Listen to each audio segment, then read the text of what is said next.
வானொலியில் நீங்கள் கேட்டு மகிழ்ந்த தென்கட்சி கோ. சுவாமிநாதன் அவர்களின் இன்று ஒரு தகவல் கதை தொகுப்பினை கேட்கலாம். ஒருத்தன் வேகமாக ஓடி வந்தான். ஏப்பா அப்படி தலை தெறிக்க ஓடி வர்றேன்னு கேட்டேன். பின்னாடி துரத்திக்கிட்டு வருது சார் அப்படின்னா. ஏதாவது நாய் துரத்திக்கிட்டு வருது போல இருக்கு அப்படின்னு நினச்சி அவனுக்கு பின்னாடி பார்க்குறேன். கண்ணுக்கு எட்டின தூரம் வரைக்கும் எதுவுமே தெரியல. ஏன்பா எதுவும் ஒன்றை துரத்துறது மாதிரி தெரியலையேன்னு. நல்லா பாருங்கள் சார் அப்படின்னா. பார்த்துட்டு தான் சொல்கிறேன் என்ன. இதோ பாருங்கள் சார், இதுதான் என்னை துரத்துது அப்படின்னு அவன் காட்டுறான். அவன் சுட்டி காட்டின இடத்துல பார்த்தா அங்கே அவனுடைய நிழல் தான் தெரியுது. என்னப்பா சொல்கிற அப்படின்னு சொல்லி அவனை சந்தேகமாக பார்த்தேன். அதுக்கப்புறம் தான் அவன் விவரமாக பேசினான். சார், எனக்கு என் நிழலை கண்டா பிடிக்கிறதில்ல. எப்போ பார்த்தாலும் இது என்னையே பின்தொடர்ந்து வந்துக்கிட்டு இருக்குது. இதை என்னால் சகிக்கவே முடியல. இதை என்கிட்டேருந்து பிரிக்கிறதுக்கு எவ்வளவோ முயற்சிகள்லாம் பண்ணி பார்த்துட்டேன், முடியலன்னா. அப்படி என்னென்ன முயற்சிகள் பண்ணினேன் அப்படின்னு கேட்டேன். அவன் என்னென்ன செஞ்சாங்கிறத விவரமாக சொன்னான். அவன் என்ன பண்ணியிருக்கிறான், ஒரு பெரிய குழியை தோண்டி அதில் தன்னுடைய நிழலை புதைச்சிருவோம் அப்படின்னு முடிவு பண்ணிவிட்டு மண்வெட்டி எடுத்துக்கிட்டு தோட்டத்து பக்கம் போயிருக்கான். ஆழமாக ஒரு குழியை தோண்டியிருக்கான். குனிஞ்சு பார்க்குறான். அந்த குழிக்குள்ளே தன்னுடைய நிழல் தெரியுது. ஆஹா, இதுதான் சமயம், நிழல் இப்போ குழிக்குள்ளே இருக்குது, மண்ணை போட்டு மூடிவிடலாம் அப்படின்னு நினச்சிக்கிட்டு கொஞ்சம் மண்ணை அள்ளி போட்டான். பார்த்தா இப்போ அந்த நிழல் அந்த மண்ணுக்கு மேலே வந்து நிற்கிது. இது ஏதுடா வம்பா போச்சு அப்படின்னு அவசரமாக மண்ணை வாரி போட்டு மூடி பார்க்குறான். குழி பூராவும் மூடி விட்டு பார்க்குறான். மறுபடியும் நிழல் மேலே வந்து உட்காந்துக்கிட்டு இருக்குது. சரி, இதை குழியில் புதைக்க முடியாது அப்படின்னு முடிவு பண்ணிட்டு இதை இங்கேயே இப்படியே விட்டுட்டு ஒரே ஓட்டமாக ஓடி போடுவோம் அப்படின்னு நினச்சி எடுத்தான் ஓட்டம். அது காலை நேரம். இவன் மேற்க நோக்கி ஓடிக்கிட்டு இருக்கிறான். ஓடி ஓடி பார்க்குறான், நிழல் இவனை விட வேகமாக இவனுக்கு முன்னாடி ஓடிக்கிட்டு இருக்கு. சரி, திரும்பி ஓடி பார்ப்போம் அப்படின்னு நினச்சிக்கிட்டு அப்படியே சடார்னு திரும்பி ஓட ஆரம்பித்தான். பார்த்தான், அப்பாடா நிழலை காணலை. கொஞ்சம் தூரம் ஓடி ஒரு இடத்துல நின்று அப்படியே சாவகாசமாக திரும்பி பார்க்குறான். பின்னாடி நின்றுக்கிட்டு இருக்குது நிழல். இப்படி ஓடி வந்து தான் இங்கே நம்ம முன்னாடி நின்று தன்னுடைய அவஸ்தையை சொல்லிகிட்டு இருக்கிறான். இந்த நிழலை துரத்துறது அல்லது வெட்டி விடுறது, இதுக்கு ஏதாவது வழி இருக்கா சொல்லுங்கள் சார் அப்படிங்கிறான். நமக்கு ஒன்றும் புரியல. அந்த நேரம் பார்த்து ஒரு பெரியவர் வந்தார். அவர்கிட்ட யோசனை கேட்டோம், என்ன செய்யலாம்னு. அவர் சொன்னார், இந்த பாருப்பா, நீ அங்கேயும் எங்கேயும் ஓடாத, அப்படியே கீழே படுத்துக்கொண்டார். அது நல்ல உச்சி வேலை. அவன் அப்படியே கீழே படுத்துக்கிட்டான். இப்போ அப்படி இப்படின்னு திரும்பி பார்க்குறான், நிழலை காணலை.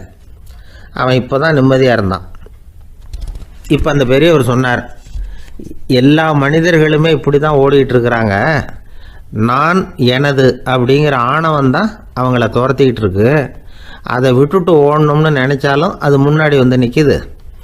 பரம்பொருளை நோக்கி ஓடுறப்போ இந்த ஆணவம் பின்னாடி வந்துவிடுது. பரிபூர்ண சரணாகதிங்கிற நிலையில் அது முழுசுமாக மறைஞ்சிவிடுது. தன்னை உணர்கிற வேலை அது. அந்த நேரம் மனிதனுக்கு விடுதலை உணர்வு ஏற்படுகிற நேரம் அது. அப்படிப்பட்ட சுதந்திர மனிதர்களாக எல்லாரும் மாறி போயிட்டாங்கன்னா இந்த உலகமே இன்பமயம் அப்படின்னு ஒரு விளக்கம் கொடுத்தார் பெரியவர். நம்மால் ஒருத்தர் வேகமாக ஓடி வந்துக்கிட்டு இருந்தான். ஏன்டா அப்படி ஓடி வர்ற அப்படின்னு கேட்டார் எதிரில் வந்தவர். ஆசை துரத்துது, அதுதான் ஓடி வர்றேன்னா. உனக்கு என்ன ஆசைன்னு கேட்டார். எனக்கு ஒன்றும் ஆசை இல்லைங்க, என்னை எப்படியாவது பிடிச்சுடணும்னு போலீஸ்காரங்களுக்கு ஆசை. அந்த ஆசை இப்போ என்னை துரத்தி பின்னாடி வந்துக்கிட்டு இருக்குது. அதுதான் தப்பிச்சு வந்துக்கிட்டு இருக்கிறேன். குறுக்க நிற்காதீங்க சார், வழியை விடுங்க அப்படின்னு சொல்லிவிட்டு வேகமாக ஓடி மறைஞ்சான். ஜப்பானில் உள்ள ஒரு புத்த விகாரை. அங்கே ஒரு வயசான பௌத்த குரு தங்கியிருக்கிறார். ஒரு நாள் ராத்திரி கடுமையான குளிர். அவரால் தாங்க முடியல. பார்த்தார், மரத்தில் செஞ்ச புத்த சிற்பங்கள் அங்கே நிறைய இருந்தது. அதில் ஒன்றை எடுத்து அதுக்கு தீ மூட்டி அந்த நெருப்பில் குளிர் காஞ்சிக்கிட்டு இருக்கிறார். மர சிற்பம் தீ வச்சதும் படபடன்னு வெடிக்க ஆரம்பிச்சுட்டுது. அந்த சத்தத்தை கேட்டதும் அந்த புத்த விகாரையின் குருக்கள் வெளியில் ஓடி வந்தார். இவர் ஆனந்தமாக குளிர் காஞ்சிக்கிட்டு இருக்கிறார். அவரால் பொறுத்துக்க முடியல. தெருவில் தெரிஞ்சுக்கிட்டு இருந்த அந்த பெரியவரை இங்கே தங்க அனுமதித்ததே அவர் தான். இவர் இப்படி பண்ணுறாருன்னு நினச்சிக்கிட்டே அவரை கோபமாக பார்த்தார். ஏன் இப்படி கோபமாக பார்க்குறீங்க, இப்படி உட்காருங்க அப்படிங்கிறாரு இவர். அவருக்கு இன்னமும் கோபம் வந்துட்டுது. எங்கள் கடவுளை எரிச்சுட்டிங்களே அப்படின்னு சத்தம் போட்டாராம். அப்படியா அப்படின்னு கேட்டுக்கிட்டே அந்த சாம்பலை கிளறினார் இவர். என்ன செய்கிறீங்கன்னு கேட்டிருக்காரு அவர். நான் எலும்புகளை தேடுறேன்னாராம்.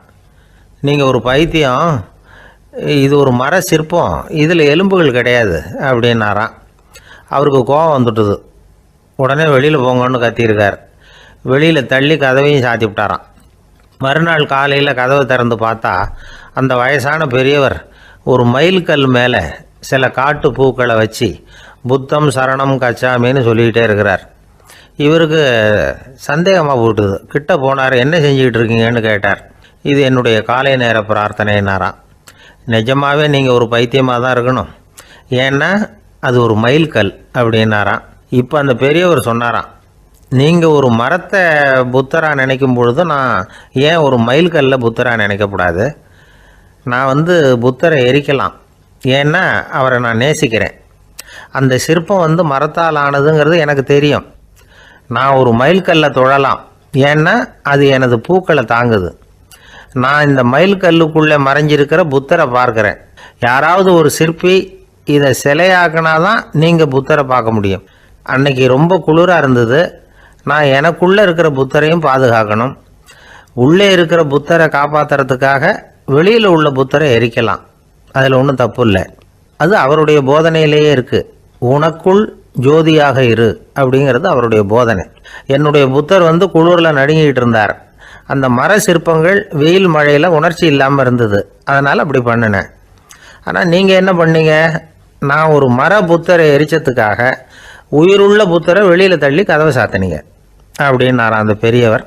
உண்மையான பக்திங்கிறது இதுதான். அதாவது உனக்குள் ஜோதியாக இரு அப்படின்னு புத்தர் சொன்னார் இல்லையா, அது மாதிரி தனக்குள் ஜோதியாக இருக்கிற இந்த காலத்து ஆசாமிகள் நிறைய பேர் உண்டு. எப்பவும் போதையிலேயே இருக்கிறவங்க. ஒரு நாள் நடு ராத்திரி ஒரு மது கடையில் ஒரு ஆள் அங்குள்ள சிப்பந்திகள்கிட்ட கேட்டுக்கிட்டு இருக்கிறான். மறுபடியும் இந்த கடை எப்போ திறப்பாங்கன்னு கேட்டானா. நாளைக்கு காலையில் 8 மணிக்கு திறப்பாங்க அப்படின்னு நானும் அங்கே இருந்த ஆள். அவன் திருப்பி திருப்பி அதையே கேட்டுக்கிட்டு இருக்கான்.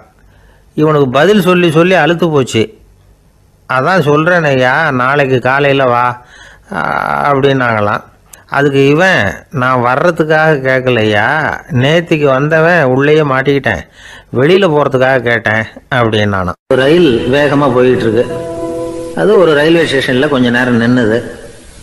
அப்போது அதில் ஒரு ஆள் ஏறினார். தலையில் ஒரு மூட்டையை வச்சுருந்தார். மூட்டையை தலையில் சுமந்துக்கிட்டே உள்ளே வந்தார். மூட்டையை தலையில் சுமந்துக்கிட்டே ஒரு இடத்துல உட்காந்தார். ரயில் மறுபடியும் புறப்பட்டது. இவர் தன் தலையில் இருந்த மூட்டையை கீழே இறக்கி வைக்கணும்ல, வைக்கல, சுமந்துக்கிட்டே வரார். எதிரில் உட்காந்துருந்தவர் கேட்டார், ஏங்க ஏன் இப்படியே உட்காந்துருக்குறீங்க தலையில் மூட்டையை வச்சுக்கிட்டு? மூட்டையை கீழே இறக்கி வைக்கலாமே அப்படின்னார். வேணாங்க, பாவம், தலையில் இருக்கிற மூட்டையை இறக்கி ரயிலில் வச்சா ரயிலுக்கு பாரம் அதிகமாக இருக்கும் அப்படின்னார் அவர். இப்படி ஒரு ஆளை பார்த்தா நமக்கு சிரிப்பு தான் வரும். ஏன்னா ரயிலுங்கிறது அந்த மூட்டையையும் சேர்த்து சுமந்துக்கிட்டு தான் போகுது. அவன் அந்த மூட்டையை தலையில் வச்சுருந்தாலும் ஒன்று தான், தரையில் வச்சுருந்தாலும் ஒன்று தான். அதனால் ரயிலுக்கு எந்த மாற்றமும் ஏற்பட போகிறதில்ல. அதே மாதிரி தான் நம்ம மனமும். இதுவும் ஒரு தேவையில்லாத சுமை, அனாவசியமாக சுமந்துக்கிட்டு இருக்கிறோம். இதை கீழே இறக்கி வச்சுட்டா வாழ்க்கை பிரயாணம் சுகமாக இருக்கும். ரயில் பிரயாணம் பண்ணுற அந்த ஆள் மூட்டையை சுமக்கிறான், வாழ்க்கை பிரயாணம் பண்ணுற நாம மனசை சுமக்கிறோம். இது ரெண்டுக்கும் எந்த வித்தியாசமும் இல்லை. மனசை கீழே இறக்கி வச்சுட்டா பாரம் இல்லாமல் வாழலாம், பறவைகள் மாதிரி பறக்கலாம், குழந்தைகள் மாதிரி கள்ளங்கபடம் இல்லாமல் வாழலாம். இந்த வெளி உலகத்தில் நாம் நிலை பெற்று இருக்கணும், வேரூன்றி இருக்கணும். அதே சமயம் நம்முடைய உள்வெளியில் ஆன்மீக வாழ்க்கையில் பாரம் இல்லாமல் இருக்கணும். அப்போ பறக்கணும், நதியை போல் ஓடணும், மிதக்கணும். பயணம் சுகமாக இருக்கும், களைப்பு தெரியாது, கவலை தெரியாது. ஒரு சீடன் போதி தர்மரை நாடி வந்தான். குருவே, நீங்கள் என்ன வெறுமையாக இருக்க சொன்னீங்க, நான் இப்போ மறுபடியும் வெறுமையானவன் ஆகிட்டேன், அதனால் இப்போ என்ன செய்ய சொல்கிறீங்க என்ன அப்படின்னு சொல்லி நின்னான். உடனே அந்த குரு பக்கத்தில் இருந்த ஒரு குச்சியை எடுத்து அவன் தலையில் அடித்து, போய் அந்த வெற்றுத்தன்மையையும் வீசி எறிந்து விட்டு வா அப்படின்னார். நான் இப்போ காலியாக இருக்கிறேன்னு ஒருத்தன் சொல்கிறான்னு வச்சுங்க, அது உண்மை இல்லை. ஏன்னா இன்னமும் அதில் நான்கிற எண்ணம் இருக்குது. எந்த சிந்தனையும் இல்லாமல் இருக்கிறது கடினம்தான். ஆனாலும் மனிதன் அதில் உள்ள நுட்பத்தை புரிஞ்சுக்கிட்டான்னா இவ்வளவு தூரம் தூக்கி சுமந்துக்கிட்டு வந்த அந்த மனதின் முட்டாள்தனத்தை அவனே பார்த்துட்டு சிரிப்பான். இதுதான் பெரியவங்க சொல்லியிருக்கிற ஆலோசனை. நம்மால் ஒருத்தன் தலையில் ஒரு பெரிய மூங்கில் கூடையோடு ரயிலில் உட்காந்தான். கூட தலையில் இருந்தது, கீழே இறக்கி வைக்கல.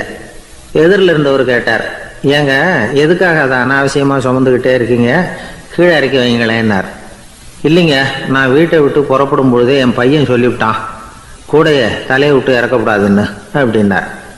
அவன் சின்ன பையன், விவரம் இல்லாமல் சொல்லியிருப்பான். இப்போ என்ன நேரில் வந்தால் பார்த்துக்கிட்டு இருக்கிறான், நீங்கள் இறக்கி வைங்கன்னார் அவர். அவன் நேரில் பார்த்துக்கிட்டு இல்லை, இருந்தாலும் நான் இந்த கூடையை கீழே இறக்கி வச்சா அது அவனுக்கு தெரிஞ்சிடும் அப்படின்னாரு இவர்.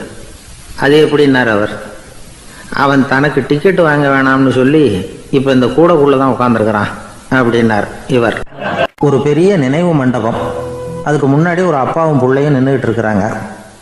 அந்த வழியாக போகிறவங்க வர்றவங்கெல்லாம் அந்த இடத்துல நின்று அது என்ன மண்டபம் அப்படின்னு விசாரிக்க ஆரம்பித்தாங்க. அந்த அப்பாவும் பிள்ளையும் தான் வர்றவங்களுக்கெல்லாம் விவரம் சொல்லிகிட்டு இருக்கிறாங்க. அதாவது இந்த இடத்துல ஒரு பெரிய மகான் சமாதி ஆயிருக்கார், அவர் சமாதியான இடத்துல இந்த நினைவு மண்டபத்தை கட்டியிருக்கிறோம் அப்படின்னாங்க. ஊர் பூரா இந்த செய்தி பரவிச்சு.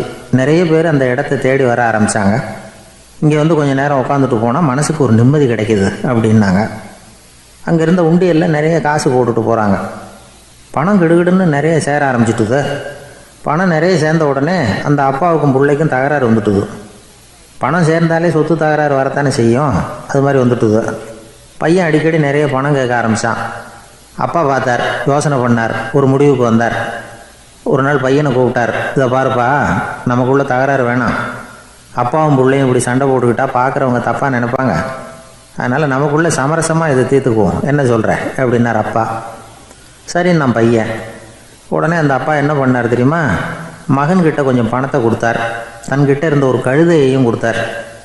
இதை வச்சு நீ பொழைச்சிக்கோ அப்படின்னு சொல்லி அனுப்பி வச்சுட்டார். மகன் அந்த கழுதையை இழுத்துக்கிட்டு அடுத்த ஊருக்கு போனான். வழியிலே அந்த கழுதை செத்து போச்சு. உடனே என்ன பண்ணலாம்னு யோசனை பண்ணான். ஒரு ஐடியா வந்தது. அந்த கழுதையை ஒரு சாலை ஓரமாக புதைச்சான். கையில் இருந்த பணத்தை வச்சு அந்த இடத்துல ஒரு கல் மண்டபம் கட்டினான்.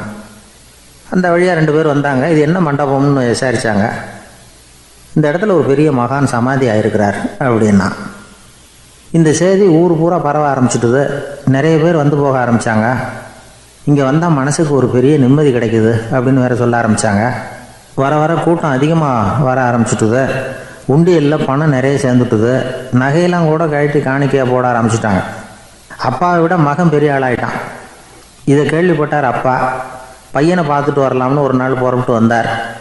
பையன் ஓஹோன்னு இருக்கிறான். பங்களா, காரு எல்லாம் வந்துட்டுது. எப்படிடா இந்த அளவுக்கு ஆனே அப்படின்னு விசாரித்தார். அப்பா, எல்லாம் உங்கள் ஆசீர்வாதம் தான், நீங்கள் கொடுத்த மூலதனத்தை வச்சு தான் இவ்வளவும் சம்பாதிச்சேன் அப்படின்னு நான் பையன். அது எப்படிறான்னு விசாரித்தார். அப்பா, நீங்கள் ஒரு கழுதை குட்டியும் கொஞ்சம் பணமும் என்கிட்ட கொடுத்து அனுப்பி வச்சிங்க, அதை எடுத்துக்கிட்டு வந்தேன். வர்ற வழியில் அந்த கழுதை செத்து போச்சு. உடனே யோசனை பண்ணேன், அந்த கழுதையை இந்த இடத்துல புதைச்சேன். கையில் இருந்த பணத்தை வச்சு மண்டபம் கட்டினேன்.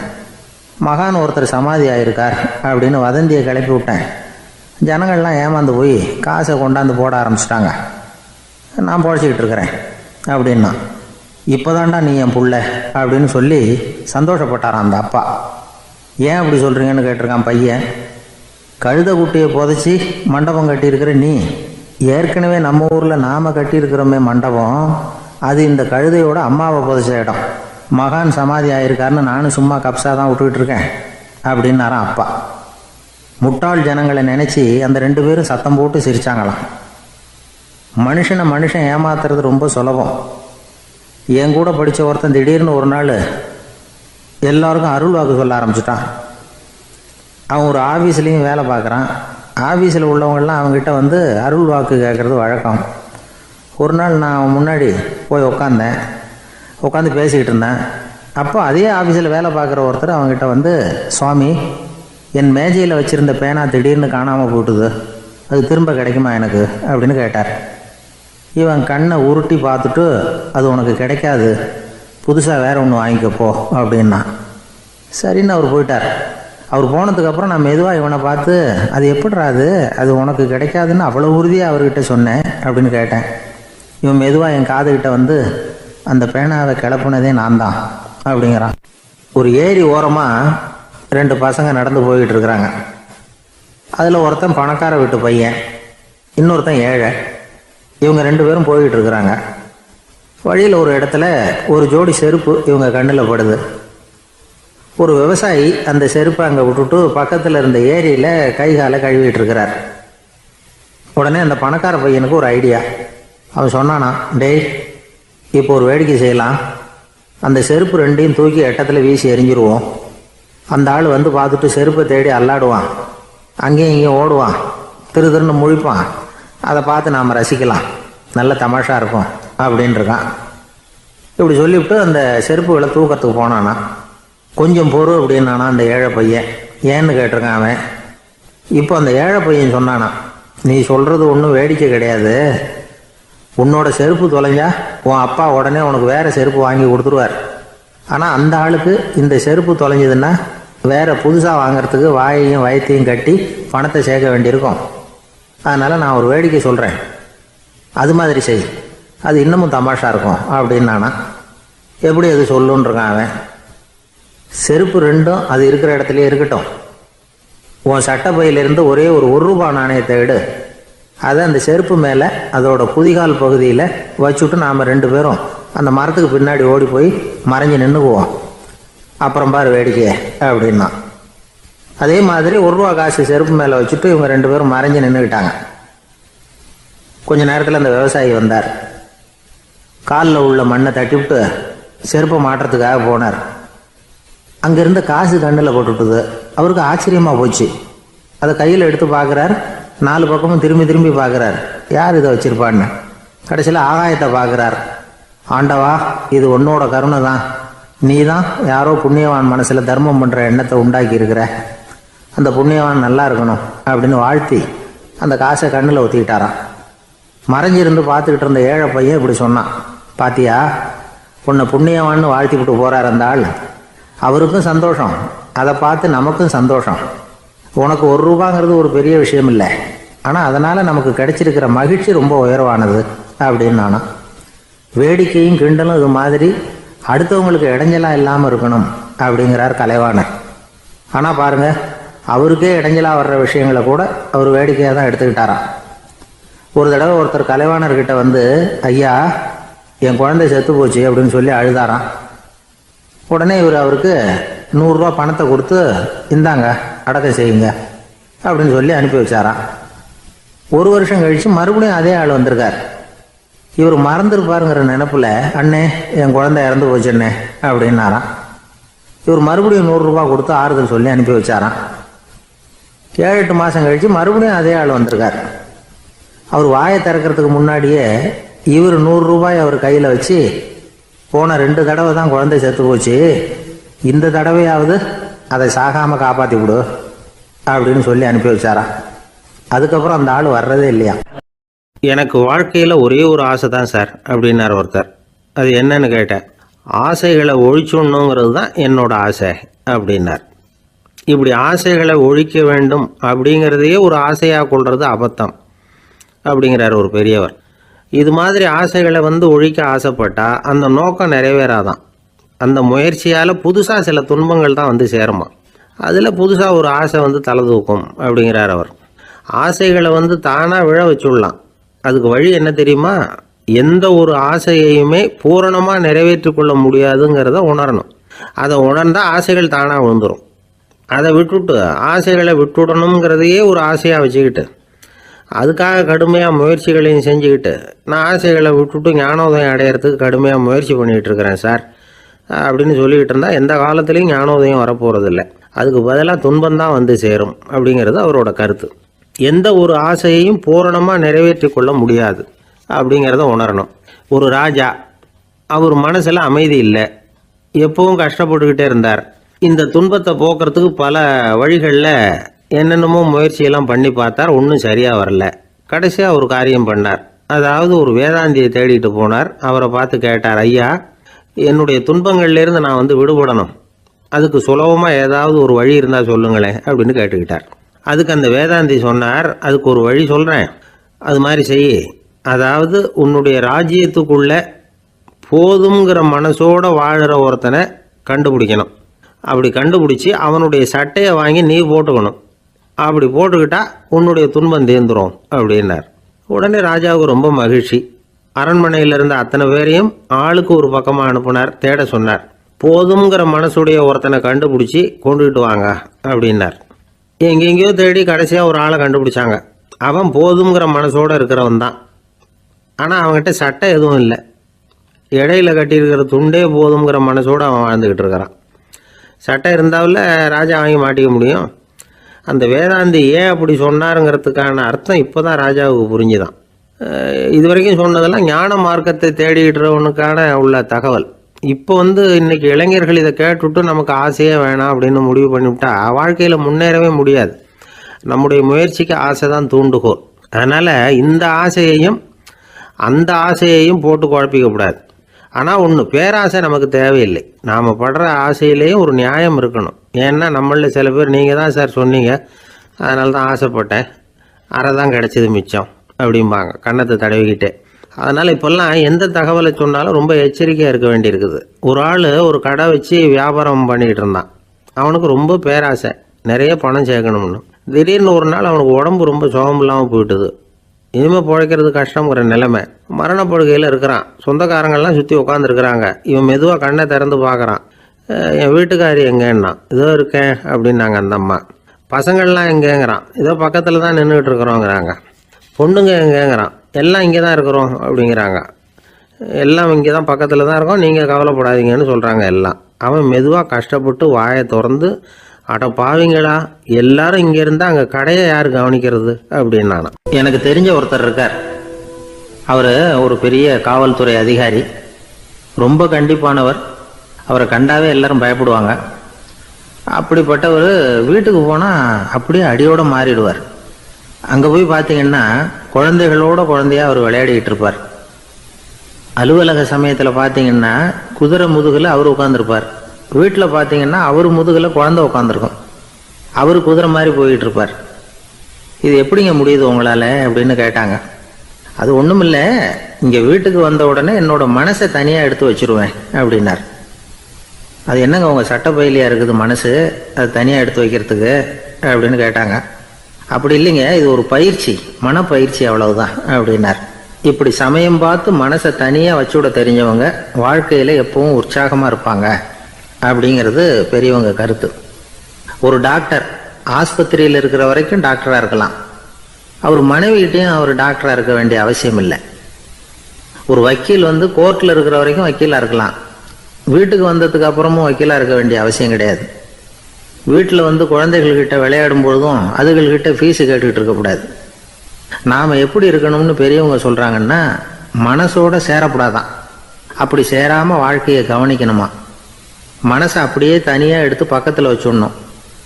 அப்படின்னா அதை அப்படியே தூக்கி எறிஞ்சுடு அப்படின்னு அர்த்தம் இல்லை. ஏன்னா மனசுங்கிறது நமக்கு உபயோகப்படக்கூடிய ஒன்று தான். எப்போ எப்போ அது தேவையோ அப்பப்போ எடுத்து உபயோகப்படுத்திக்கணும். தேவைப்படுறப்போ எடுத்து கண்ணாடியை மாட்டிக்கிறோம்ல, படிக்கும் பொழுது கண்ணாடி தேவைப்படுது, எடுத்து மாட்டிக்கிறோம் இல்லையா, அது மாதிரி கணக்கு போடுறதுக்கு மனசு தேவை. கடைக்கு போய் ஒரு பொருள் வாங்குகிறோம், காசு கொடுக்குறோம், மீதி சில்லறை சரியாக இருக்கா அப்படின்னு எண்ணி பார்த்து வாங்க வேண்டியிருக்கு. அந்த சமயத்தில் மனசை எடுத்து தனியாக வச்சுட்டேன் அப்படின்னு சொல்லிகிட்டு இருக்கக்கூடாது. பரீட்சைக்கு படிக்க வேண்டியிருக்குது, படித்ததையெல்லாம் அப்படியே நினைவில் வச்சுக்க வேண்டியிருக்கு.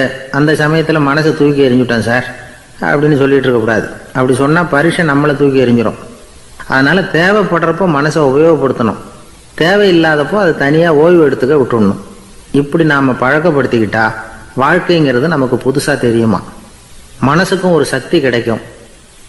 எந்திரங்களுக்கு ஓய்வு கொடுக்குற மாதிரி மனசுக்கும் ஓய்வு கொடுக்கணும், இல்லைன்னா அது களைச்சி போயிடும். குழந்தைகள் மனசை சுமந்துக்கிட்டு இருக்கிறது இல்லை. இது முதியவர்கள் குழந்தைகள்கிட்ட இருந்து கற்றுக்க வேண்டிய ஒரு பாடம். ஆனாலும் இந்த கால குழந்தைகள்கிட்ட ரொம்ப எச்சரிக்கையாக இருக்க வேண்டியிருக்கு. ஒரு தாத்தாவும் பேரனும் விளையாடிக்கிட்டு இருக்கிறாங்க. தாத்தா, எனக்கு சைக்கிள் ஓட்ட கற்றுக் கொடு அப்படிங்கிறான் பேரன். சைக்கிள் உயரம் கூட இல்லை, அதுக்குள்ளே சைக்கிள் ஓட்டணுமா அப்படின்னார் தாத்தா. ஏன் தாத்தா, ரயில் ஓட்டுறாரு, அவர் என்ன ரயில் நீளமாக இருக்கார் அப்படின்னு கேட்டானா அந்த பையன். ராமகிருஷ்ணர் வாழ்ந்த காலத்தில் நடந்த ஒரு நிகழ்ச்சி இது. அப்போது ஒரு ஓவியர் இருந்தாராம். அவருக்கு ஒரு ஆசை, ராமகிருஷ்ணர் படத்தை வரையணும், அதை அவர்கிட்டயே கொண்டுகிட்டு போய் காட்டி அபிப்பிராயம் கேட்கணும். இதுதான் அந்த ஓவியரின் ஆசை. உடனே ராமகிருஷ்ணர் படத்தை வரைஞ்சி முடித்தார். அதை எடுத்துக்கிட்டு போனார். இவர் போன சமயம் அங்கே ராமகிருஷ்ணர் சீடர்களோடு உட்காந்துருக்கிறார். விவேகானந்தர் அங்கே இருக்கிறார். இந்த ஓவியர் கொண்டுகிட்டு போய் தான் வரைந்த ஓவியத்தை அவர்கிட்ட காட்டினார்.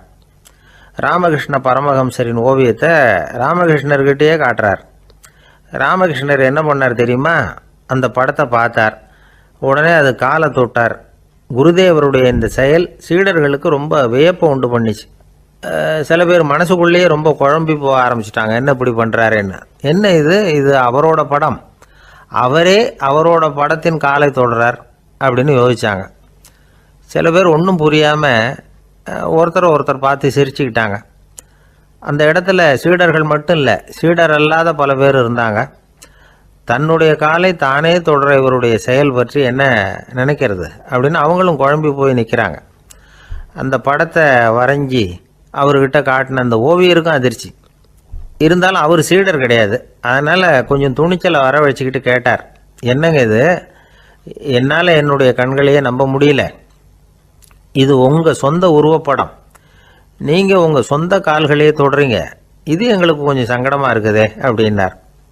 ராமகிருஷ்ணரின் கண்களில் ஆனந்த கண்ணீர் வழிஞ்சுதான். அவர் சொன்னாராம், இது என்னோட படம்ங்கிறது எனக்கு தெரியும், ஆனால் இது என்னோட படம்ங்கிறதுனால நான் இதோட காலை தொடலை.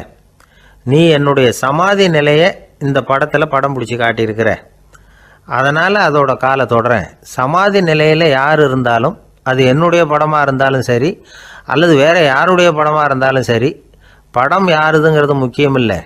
இதில் எது முக்கியம்னா அது தன்னை உணர்ந்த ஒரு உணர்நிலையின் படம். அப்படி இருக்கிறப்போ அதோட காலை நான் தொடணும். அதுக்கு நீங்கள் எல்லாரும் ஏன் சங்கடப்படுறீங்கன்னு எனக்கு தெரியல அப்படின்னாராம். இப்போ தான் அங்கே இருந்த சீடர்களுக்கும் மற்றவங்களுக்கும் விவரம் புரிஞ்சுதான். இதுக்கு முன்னாடி யாரும் செய்யாததை இவர் செஞ்சிருக்கிறார், ஆனால் அவருடைய காரணம் ரொம்ப நியாயமானது அப்படிங்கிறத உணர்ந்தாங்களாம். இதுவரைக்கும் ஆன்மீகத்தில் சமாதி நிலை, அதாவது தன்னை உணர்ந்த நிலை பற்றி புரிஞ்சுக்கிட்டோம். இல்லறத்தில் ஏற்படக்கூடிய சமாதி நிலை பற்றி உங்களுக்கு தெரியுமா?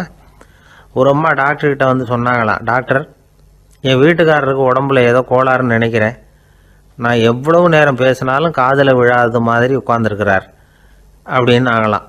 அதுக்கு அந்த டாக்டர் சொன்னாராம், அம்மா, அது உடம்பு கோளாறு இல்லை, அது ஒரு பெரிய திறமை அப்படின்னாராம். வெளிநாட்டுக்கு போகணும்னு ஆசை, ஆனால் அவனுக்கு எந்த மொழியும் தெரியாது. இருந்தாலும் சமாளிச்சுக்கலாம்னு முடிவு பண்ணிட்டு கிளம்பிட்டான். ஏதோ ஒரு தேசத்துக்கு போய் சேர்ந்தான். அங்கே அவனுக்கு யாரையும் தெரியாது. அவங்க என்ன மொழியில் பேசிக்கிறாங்க அப்படிங்கிறது கூட புரியல. என்ன பண்ணுறதுன்னு யோசனை பண்ணிட்டு ஒரு இடத்துல நின்றுக்கிட்டு இருக்கிறான். எதிர ஒரு பெரிய கட்டிடம், நிறைய பேர் உள்ளே போயிட்டு இருக்கிறாங்க. இவனும் அவங்க பின்னாடியே உள்ளே போனான். ஒரு பெரிய அறை, அலங்காரம்லாம் பண்ணி வச்சிருக்கிறாங்க. நிறைய பேர் சாப்பிட்றதுக்காக உட்காந்துருக்குறாங்க. இவனுக்கு நல்ல பசி, அதனால் இவனும் உட்காந்தான். சாப்பாடு போட்டாங்க, சாப்பிட்டான். அன்பான உபசரிப்பு. இவன் மனசு உள்ள நினச்சிக்கிட்டான், இது ஏதோ அரசருடைய அரண்மனை மாதிரி தெரியுது, இன்னைக்கு ஏதோ விருந்து நடக்குது, நல்ல வேளை நம்ம பசியும் தீர்ந்தது அப்படின்னு நினச்சிக்கிட்டே நிமிர்ந்து பார்க்குறான். சாப்பாடு பரிமாறினவன் எதிரில் ரொம்ப பணிவோட முதுகை வளைச்சி வணக்கம் தெரிவித்தான். இவனும் எழுந்திரிச்சு நின்று முதுகை வளைச்சி வணக்கம் தெரிவித்தான். ரொம்ப நன்றின்னா. அவன் ஒரு சீட்டை இவன் கையில் கொடுத்தான். இவன் அதை வாங்கி பார்க்குறான். என்ன எழுதியிருக்குன்னு ஒன்றும் புரியல. சரி, இந்த நாட்டில் தங்களுடைய நன்றியை சீட்டில் எழுதி தான் கொடுப்பாங்க போல இருக்கு அப்படின்னு நினச்சிக்கிட்டு மறுபடியும் நன்றின்னா. ஆனால் அவன் காசை கொடுங்கன்னா. ஏன்னா அது ஒரு ஹோட்டல், இவன் சாப்பிட்டதுக்கான பில் அது. இவன் அதை புரிஞ்சிக்கவே இல்லை. நன்றின்னு அந்த சீட்டில் எழுதி கொடுக்குறாங்க போல இருக்கு அப்படின்னு நினச்சிக்கிட்டு அதை வாங்கி சட்டை பையில் பத்திரமா வச்சுக்கிட்டு, பரவாயில்லைங்க, ரொம்ப மகிழ்ச்சின்னா. ஒரு வெளிநாட்டுக்காரனுக்கு இவ்வளவு தூரம் மரியாதை பண்ணுறீங்களே, எங்கள் ஊருக்கு போனதும் உங்களை பற்றி நிறைய சொல்லுவேன் அப்படின்னா. இவன் என்ன சொல்கிறான்னு அவனுக்கு புரியல. இவனை பிடிச்சி அழைச்சிட்டு போய் முதலாளி முன்னாடி நிறுத்தினான். நாம் சொன்னதில் இவனுக்கு ரொம்ப பெருமையாக இருக்கணும் போல இருக்கு, அதுதான் பெரிய இடத்துக்கு அழைச்சிட்டு வந்திருக்கிறான் அப்படின்னு இவன் நினச்சிக்கிறான். அவரும் பில்லுக்கான பணத்தை கொடுங்கிறாரு. பரவாயில்லைங்க, ரொம்ப மகிழ்ச்சி, நன்றிங்கிறான் இவன். அவரு பார்த்தார், இவனை நீதிமன்றத்துக்கு அனுப்பி வச்சுட்டார். இவன் என்ன நினச்சிக்கிட்டான், நம்மளை இந்த ஊர் ராஜா முன்னாடியே அழைச்சிக்கிட்டு வந்து நிறுத்தி இருக்கிறாங்க போல இருக்கு, என்ன ஒரு பெருந்தன்மை அப்படின்னு நினச்சிக்கிறான். நீதிபதி சொன்னார், சாப்பிட்டதுக்கான பணத்தை கொடுத்துரு, இல்லைன்னா அதுக்கான தண்டனையை அனுபவிக்க வேண்டியிருக்கும்னார். ராஜாவே நமக்கு நன்றி சொல்கிறாரு போல இருக்கு அப்படின்னு நினச்சிக்கிறான் இவன். என் மகிழ்ச்சிக்கு எல்லையே இல்லைங்க அப்படின்னா. அவர் பார்த்தார், இவனுக்கு தண்டனை கொடுக்க வேண்டியது தான் அப்படின்னு முடிவு பண்ணார். உடனே தீர்ப்பு எழுதினார். இவனை கழுதையில் பின்புறமாக உட்கார வைங்க, இவன் ஒரு மோசடிக்காரன் அப்படின்னு ஒரு போர்டு எழுதி அவன் கழுத்தில் மாட்டுங்க, அப்புறம் அந்த கழுதையை ஊர் பூரா விரட்டுங்க அப்படின்னார். இவனுக்கு தான் மொழி புரியலையே, ஏதோ நடக்குது அப்படிங்கிறது மட்டும் புரியுது. எல்லாரும் சேர்ந்து இவனை ஒரு கழுதை மேலே உட்கார வச்சாங்க. ஓஹோ, நம்மளை பாராட்டி ஒரு ஊர்வலம் நடத்துகிறாங்க போல இருக்கு அப்படின்னு நினச்சிக்கிறான் இவன். எல்லாரும் சத்தம் போட்டுக்கிட்டே கையை தட்டிக்கிட்டு கழுதை பின்னாடி ஓடி வர்றாங்க. இவனுக்கு ரொம்ப உற்சாகமாக இருக்குது. எல்லாருக்கும் கை கூப்பி வணக்கம் சொல்லிக்கிட்டே போகிறான். கூட்டத்தில் திடீர்னு ஒரு தெரிஞ்ச முகம் தெரியுது. அவனுடைய தேசத்தை சேர்ந்த ஒரு ஆள் அவன். அவனை பார்த்ததும் இவனுக்கு ரொம்ப உற்சாகம். நம்ம ஊருக்கு போனதும் இங்கே நமக்கு கிடைச்ச மரியாதையெல்லாம் உண்மைதான்னு சொல்கிறதுக்கு ஒரு சாட்சியும் கிடைச்சிட்டுது அப்படின்னு நினச்சிக்கிறான். அவனை பார்த்து கத்தனான், நல்லா பார்த்துக்க, இந்த ஊர் மக்கள் எனக்கு எப்படிப்பட்ட வரவேற்பு கொடுக்குறாங்கங்கிறத நல்லா கவனிச்சுக்கோ அப்படிங்கிறான். அவனுக்கு அவமானமாக போட்டுது. தலையை குனிஞ்சுக்கிட்டே நழுவி போயிட்டான். இவன் பார்த்தான், அவன் தலை தெரியல. ஆகா, அவனுக்கு நம்ம மேலே பொறாமை போல இருக்கு, அதனால தான் காணாமல் போயிட்டான் அப்படின்னு நினச்சிக்கிறான். இப்படி ஒரு வேடிக்கை கதையை பெரியவங்க சொல்கிறது உண்டு. கதை வேடிக்கையாக இருந்தாலும் இதில் உள்ள கருத்து என்ன தெரியுமா? அந்த கழுதை மேலே உட்காந்துருக்கிறானே, அது மாதிரி தான் நாமளும் அகங்காரங்கிற கழுதை மேலே உட்காந்துக்கிட்டு இருக்கோமா. நாமளும் கிட்டத்தட்ட அதே மாதிரி பிரம்மையில் தான் இருக்கிறோமா. என்ன நடக்குதுங்கிறதே புரியறதில்லை. அகங்காரத்தில் பேசுகிறவனுக்கும் சித்த சுவாதீனம் இல்லாமல் பேசுகிறவனுக்கும் அதிக வித்தியாசம் இருக்கிறதில்ல. அது மாதிரி ஒருத்தன் தன்னுடைய வீட்டை சுற்றி சேற்றை வாரி அரைச்சிக்கிட்டு இருந்தானா. அந்த வழியாக வந்த ஒரு பெரியவர் அதை பார்த்துருக்கார். என்னப்பா பண்ணிகிட்டு இருக்கிற அப்படின்னு கேட்டாரான். கழுதைகளை விரட்டிக்கிட்டு இருக்கிறேன் அப்படின்னானா. இங்கே கழுதைகளே காணுமே அப்படின்னாரான் அவர். அதுதான் ஏற்கனவே விரட்டி விட்டனே அப்படின்னானா இவன்.